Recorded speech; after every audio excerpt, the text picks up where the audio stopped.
So a while ago I made this video, and at the time I talked to my therapist and she told me I was bipolar, and I was like, I'm not bipolar. And so I spent like a month reading everything I could on bipolar. Like, this isn't me. This isn't me. I'm trying to be open-minded here, but this isn't me. I made the video, I posted the video, and I kind of knew in the back of my mind, like, if I post this thing, something's going to come up and I'm going to be like, oh, I was wrong. But I was sort of joking. It was like, I'm still not bipolar, so there's that. Something came up. You know how when you do a ton of research, especially like on YouTube, your suggested feed all of a sudden fills up with that thing. So there was like bipolar videos every other video. It's like, would you like to watch this bipolar video? Or how about this video about bipolar disorder? It's like, I don't, but I clicked on one of them, and I'm bipolar. I have bipolar disorder. So I went back to my therapist and I told her, like, I have these symptoms, I've had these experiences, and I have bipolar disorder. And that was kind of cool. That was interesting. It was like, okay, well, this makes sense. This explains all the things that I wasn't able to explain with ADHD, because ADHD I was really excited. I was like, I think I finally figured it out. There's all these things about me that are problems. Must be ADHD. This makes sense. It's all clear now. Except there were one or two things that still didn't make sense. And I was like, well, all right, maybe I'm just quirky. I'm just a quirky person. But, you know, everything else is pretty easily explained by ADHD. Bipolar, it's one of those, okay, all this makes sense all of a sudden, but it's bipolar disorder.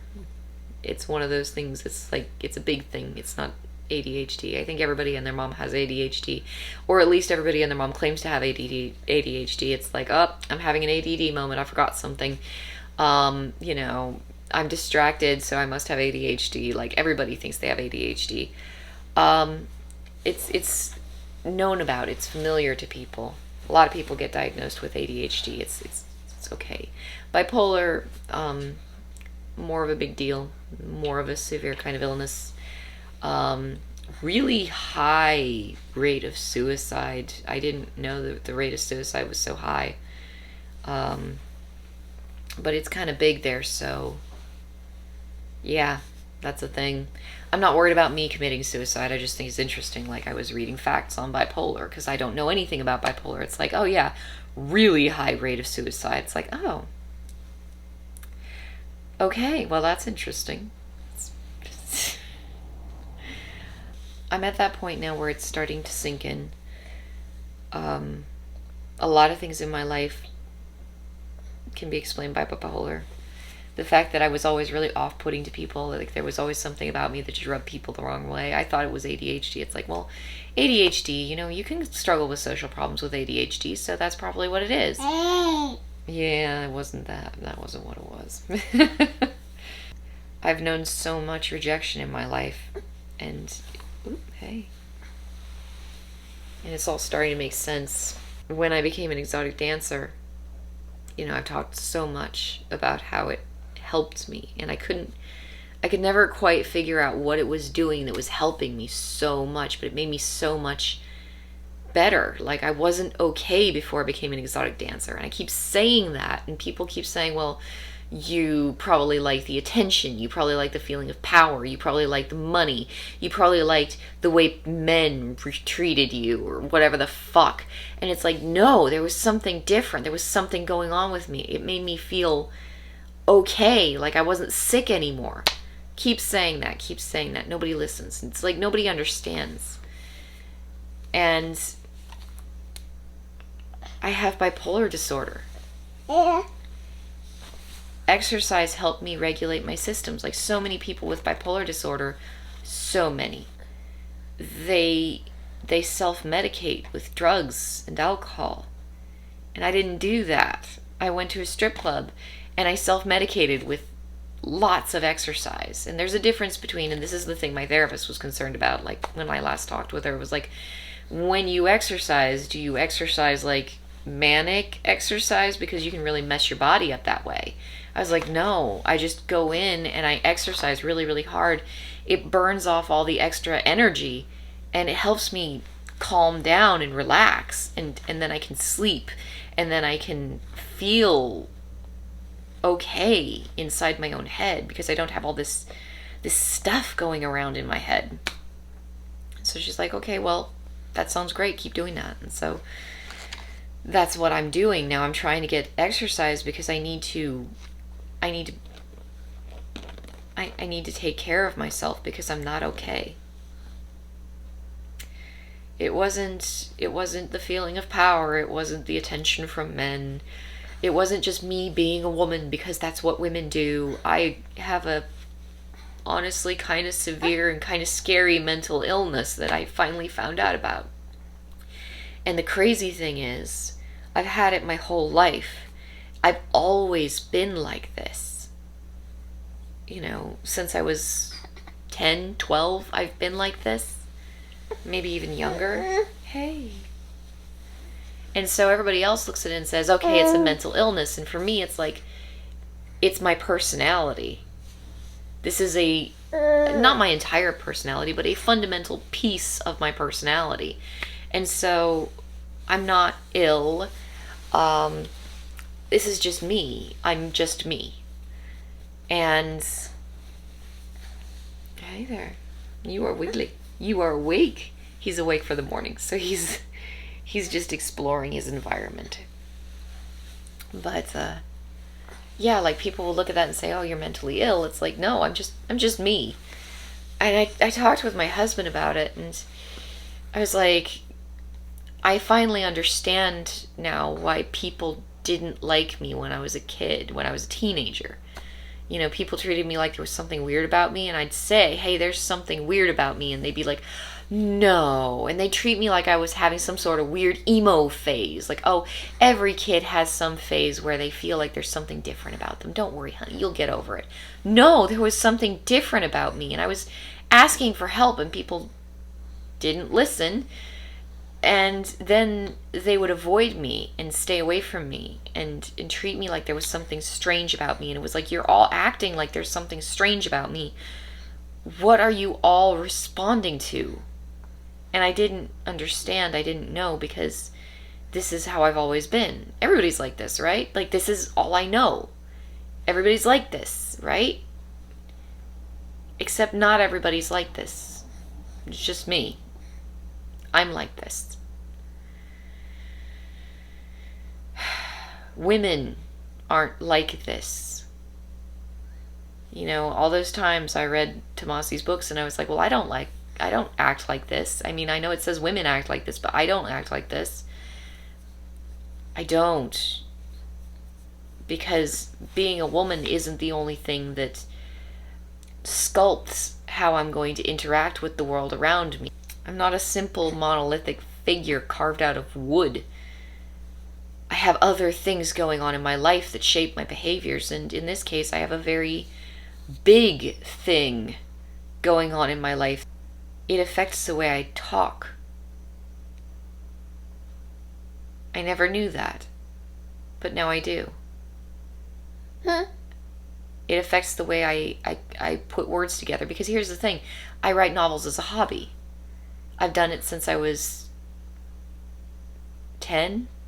Novels. I write novels. It's kind of a lot. And part of that, a lot of that is bipolar too. I get manic when I'm writing. I experience euphoria. And it was this beautiful feeling, and I was experiencing these just amazing, beautiful things. And so I keep doing it because it was beautiful, right? And so I'd go home on my time off, and I mean, I was a stripper, so I could write my own schedule, and so I'd spend days, or, you know, however long, just sitting in my room very quietly, filled with this sense of just beauty, indescribable beauty. And then, you know, eventually I'd hit a snag in the writing, and it would all come faltering to a stop, and it'd be like, okay, I need to figure out how this character gets out of this situation they've gotten into. And I'd eat some food, get some sleep, go back to work as a stripper, you know? And I just let it sit and simmer in the back of my head for a while, like, you know, how am I going to write the next scene? And I did that. Like, I did that in school. I had neglected my schoolwork because I was so fascinated with these worlds I was building inside my head, and they were beautiful. Like, they were just so gorgeous. I had no idea. But anyway, the thing was, I could write ideas down clearly with words on a paper. I could do that part really, really clearly. And I could write them so... It's hard to say this, but I'm actually really good at what I do. I don't know why it's so hard to say it, but I think that might be bipolar too, as well. I lived in this wonderful world that it was all my own, and it was beautiful, but I couldn't share it with anyone else, and so I kept it to myself because I knew it was abnormal. And so when I write, I can write down ideas, I can describe things, I can get the things that are going on in my head in words on paper. When I'm talking, it's so hard. It's so hard not to ramble. It's so hard not to lose my stream of thought in places, just all over the place. And that's bipolar. That's what that is. It's constant for me. And I was doing my research and I found something called hyperthymia. And I was telling myself for the longest time, my therapist has to be wrong because I don't have ups and then downs and then ups and then downs the way people envision bipolar disorder working. Like, that's how people see bipolar. Like, that's how you expect it to work. And for me, I'm always up. I'm always at a higher than normal level. Most people are here. I'm here. Always. And so I didn't realize it, but I was sliding upwards into hypomania, which is not full-blown mania. It's kind of technically the milder version. I was sliding up into that when I was writing my novels, and I was coasting along in this euphoria, which was really cool and really wonderful and really beautiful. But I was all alone and nobody saw me. And then I'd hit a snag in the writing and I'd drift back down into normal. But my normal is not normal. My normal is like normal with caffeine. My normal is normal on cocaine. I have energy. And I didn't think about it that way. I never saw it that way until I started working a normal person job. Because I avoided normal people jobs. Like, I didn't think I was any good at normal jobs, and now I have a very normal job where I pick up boxes and I move the box from over here to over there. It's a normal entry level job, and I'm doing it, and I have all this energy, and so everybody else, they get tired of the job, and me, I'm like, let's keep going. Let's do another shift on top of this shift. This was a fun shift. Let's do another shift, and it's like, that's how I always am. I need my hand back for a second. Can I have my hand back?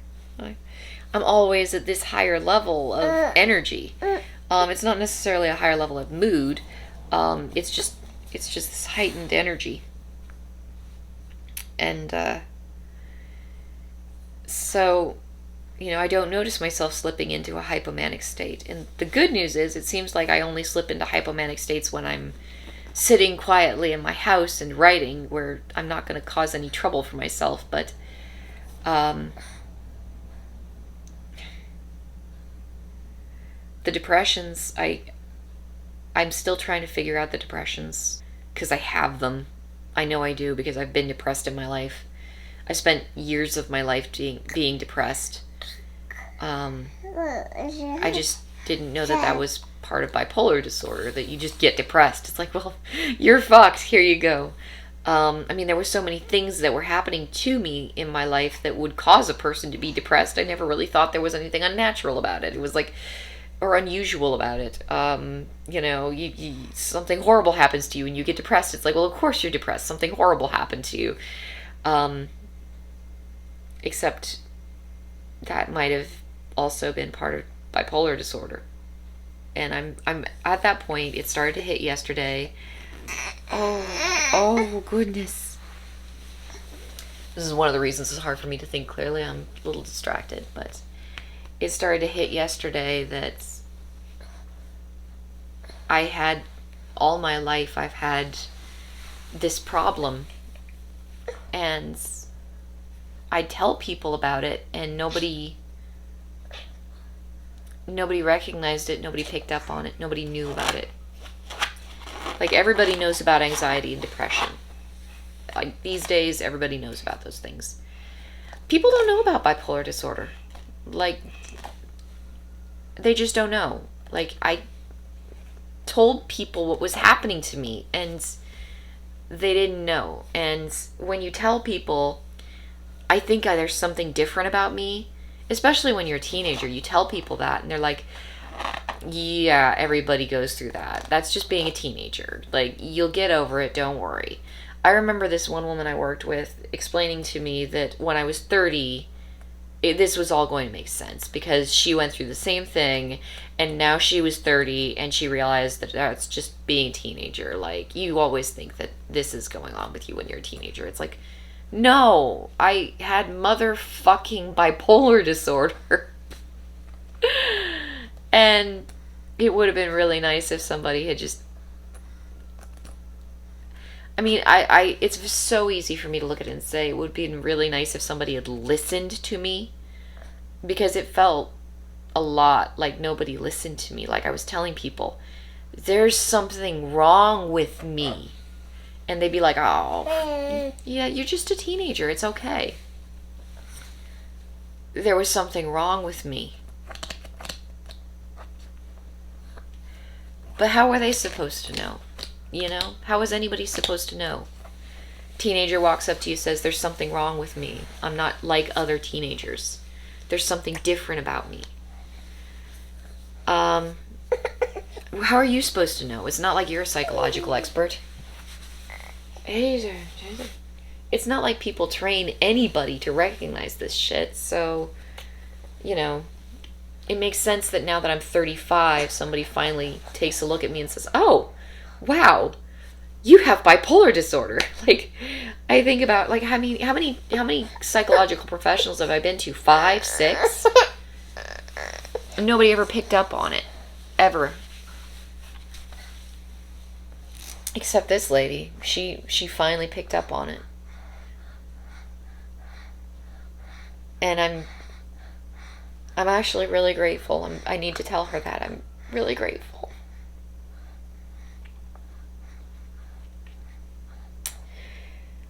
Because this affects my life. And it affects the people around me. And I always knew that there was something about me that was affecting my life and the people around me. And I couldn't figure out what it was. Because bipolar disorder comes with distractibility too. It's not just ADHD. Hold on. Let me get some food for you.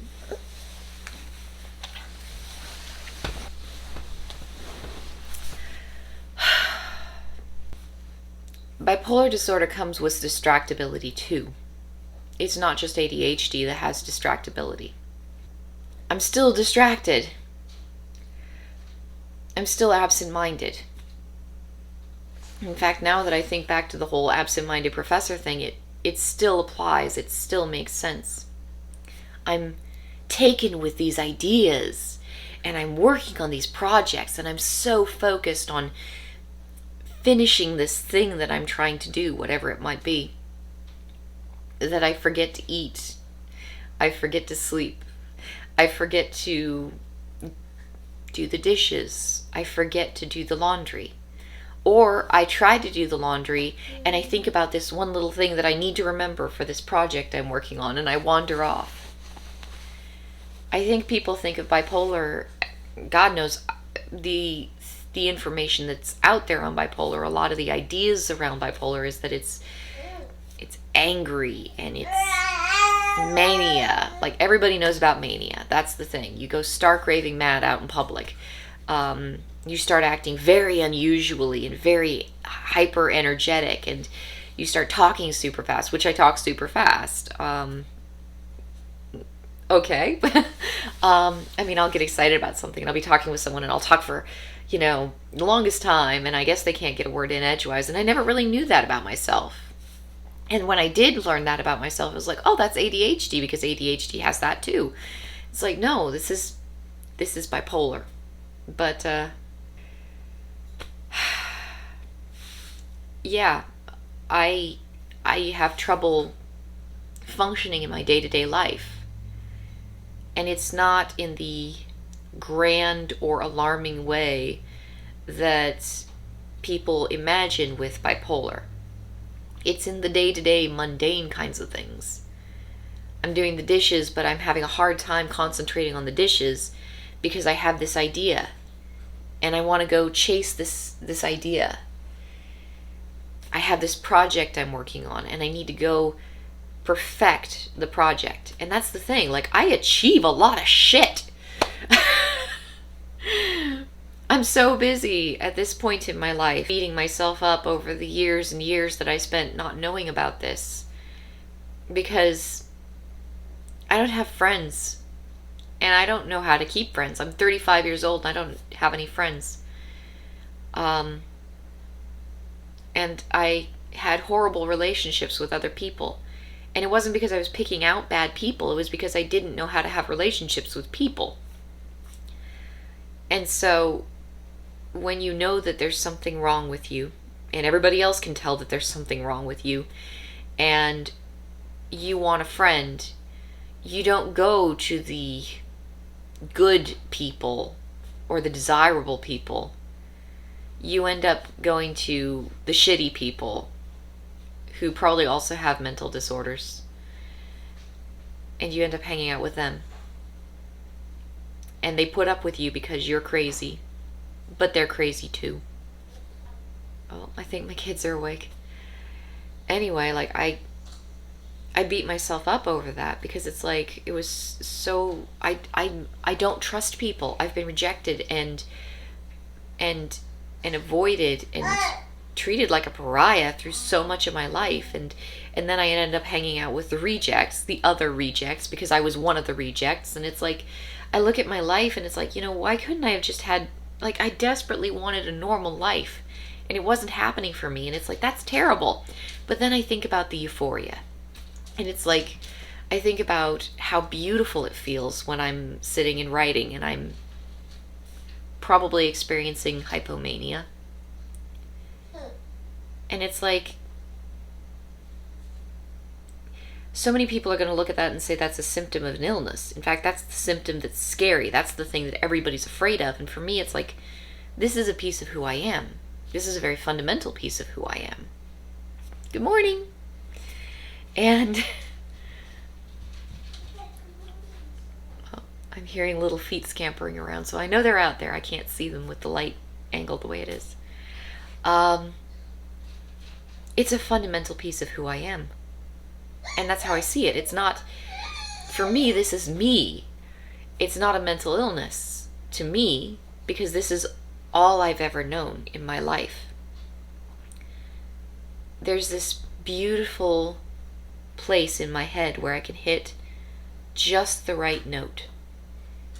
And I can float along in this world of absolute and indescribable beauty.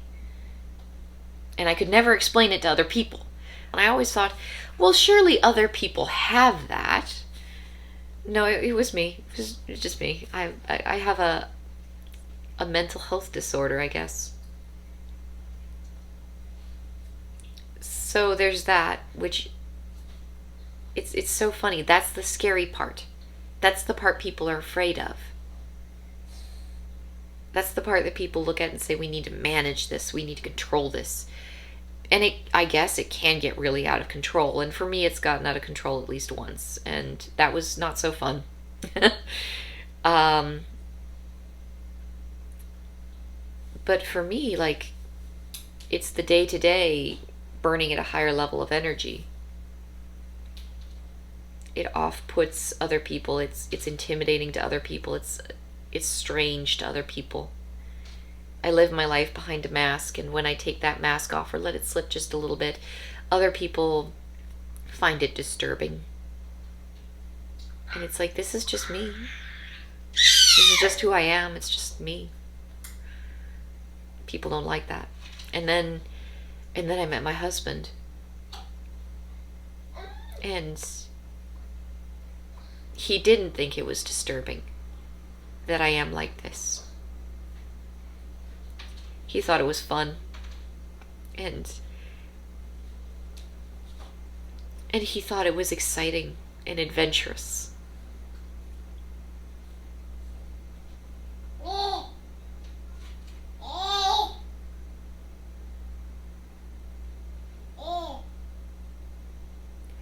That's what I am. And I have to put all the pieces together still. I'm still figuring it out. I know I have this thing, and I have a word for it now. And so I can... Hey there. So I can read about it, and I can learn about it, and I can start to fit all the pieces together. But the piece that fell into place yesterday is the fact that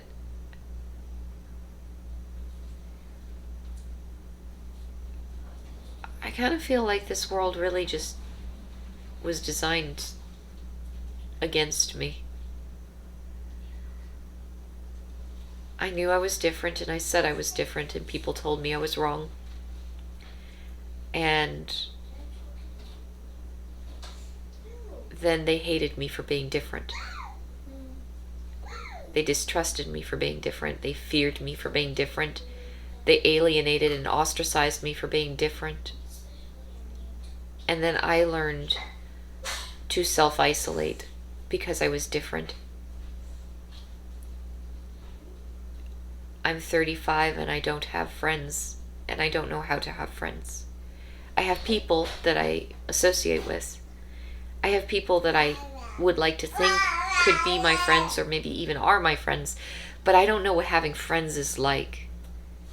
The only friend I ever really fully trusted was my husband, and I married him because I was so desperate to keep him close to me. And I mean, that's not a bad thing. He's wonderful, and I'm happy to be married to him, even with the brain tumor and all the stress that it's caused in our lives. And it's caused 7 years of stress and hardship for him. I'm coming.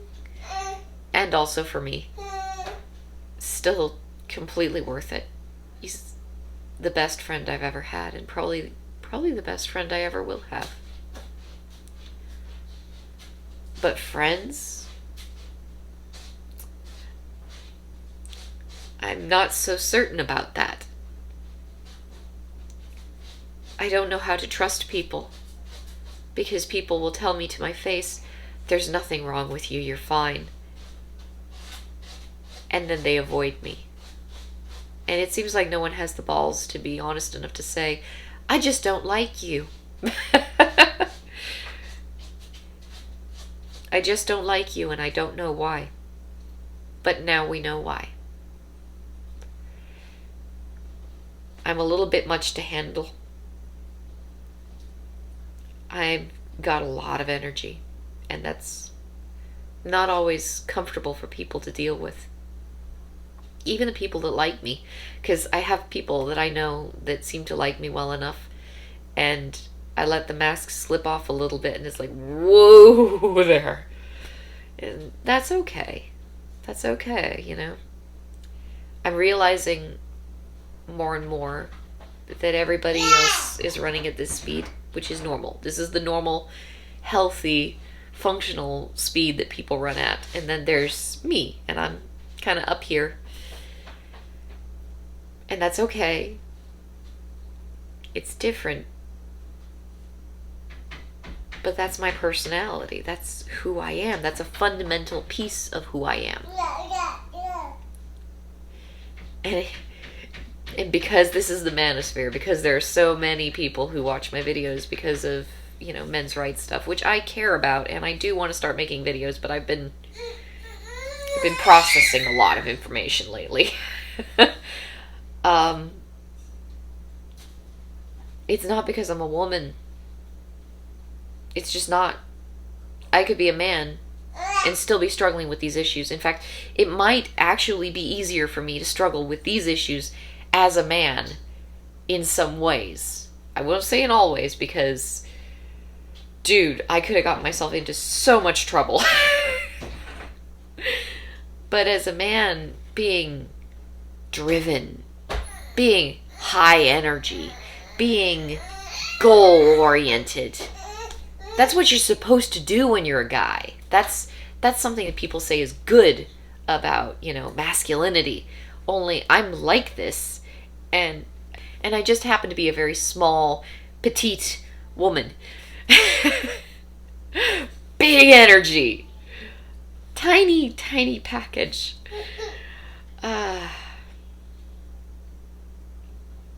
This is who I am.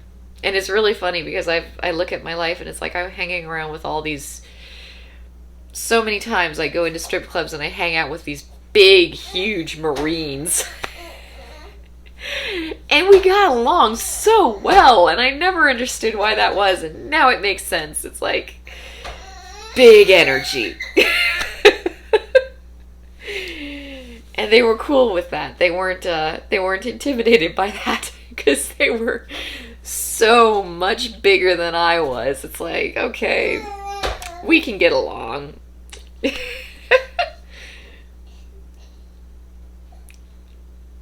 I love my life, and I love who I am, and I love what I am, even though it causes me anxiety, and even though I struggle with depression, and even though I have these horrible self-destructive scars, I wouldn't change a thing. I need to learn how to balance it. You gotta get the balance right. That's how I've always seen it. I just didn't know what it was. It's bipolar disorder. I have to keep myself in balance. And I've always been keeping myself in balance as much as I can. And that's where the strip club came in and saved my life. Because when I'm pole dancing, it takes the edge off, and it soothes depression, and it puts me into balance. My alarm went off. It's time to wake up the kids and make breakfast. But yeah, when I'm in balance, I'm not depressed, and I'm not manic. I'm calm, and I'm still inside, and I'm not sad. Being an exotic dancer did that for me. I'm not going to say that it will do that for any other person who's suffering bipolar disorder, or I don't even want to say suffering, but some people really suffer. It's just, okay, I gave you breakfast. I'll be right back and give you another serving. I have to go. But, yeah. All things said, this is what's going on, and this is where I'm at, and it's been a lot to process, but I think I'm finally getting to the point where it's all even keeled. My tarot cards say otherwise. They say I've got a lot of hard work ahead of me. It's like, oh, okay, all right. My doctor also hit me with that surprise. You can't eat gluten or lactose anymore because your body is going all wonky. Probably because of a lot of stress, which could be from the pregnancy, or it could be just from the stress. A lot going on. I need to make videos. I want to make videos. I'm going to make videos. I have a lot going on. And I'm going to get myself back to an even keel. I set up a pole, and I'm going to start working on that and try and pull myself back into alignment and start making videos again and start being a functional human being again, because that would be really awesome. So hopefully sooner rather than later I will talk to you guys again.